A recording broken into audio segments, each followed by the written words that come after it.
Hello and welcome to Charch Chat. I am Paul Charchian from LeagueSafe.com. Thanks for joining us here at Open Sports. Today is a sneak attack passing game style. I reveal 4 players in the passing game that are not normally in your starting lineup that you'll want to start. Guys, in some cases, that are going to be on the waiver wire. Others that are on your bench that you can elevate into a starting position this week due to a variety of reasons. We begin with a player I already talked about once this week, and that's Tyler Thigpen. Urge you to pick him up at the beginning of the week. Now let's make good on it with a play immediately against New Orleans.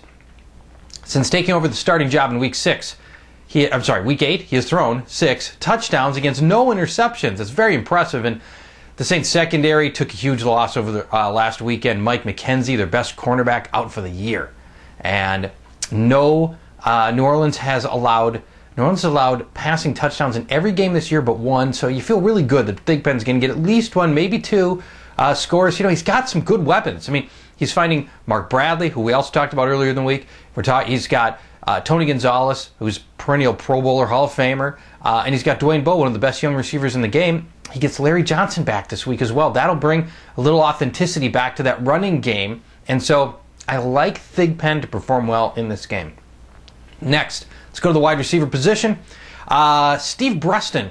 You know, he was somebody who got dropped in a lot of leagues when Anquan Boldin came back, assuming that, you know, how much of a role could he really have once Boldin comes back? He already got Fitzgerald. But unbelievably, he's topped 7 catches in 5 of his last 6 games. I mean, that's remarkable for a number 3 receiver. And it tells you about Kurt Warner, his ability to spread the ball around, get a lot of his different receivers in play each week. And I like that about him a lot. He's also topped 90 yards in 4 of his last 6 games. And so, you know, with or without Boldin, Steve Breston's a big part of this offense, and he's still getting it done. And this week he gets Seattle. They rank 31st against the pass. So a great opportunity for Breston this week.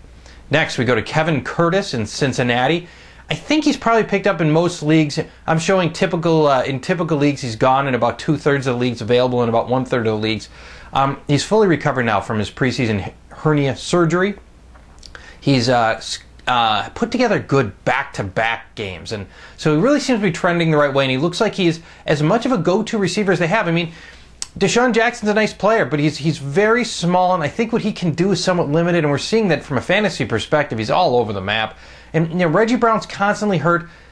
Kevin Curtis, who led the team in every meaningful passing stat last year, I think he becomes the go-to guy here for the receivers, and he becomes the safest of the Philadelphia receivers the rest of the way. And this week he gets Cincinnati. The Bengals secondary has allowed multiple touchdowns to wide receivers in 3 of their last 5 games. So a nice opportunity here for Kevin Curtis.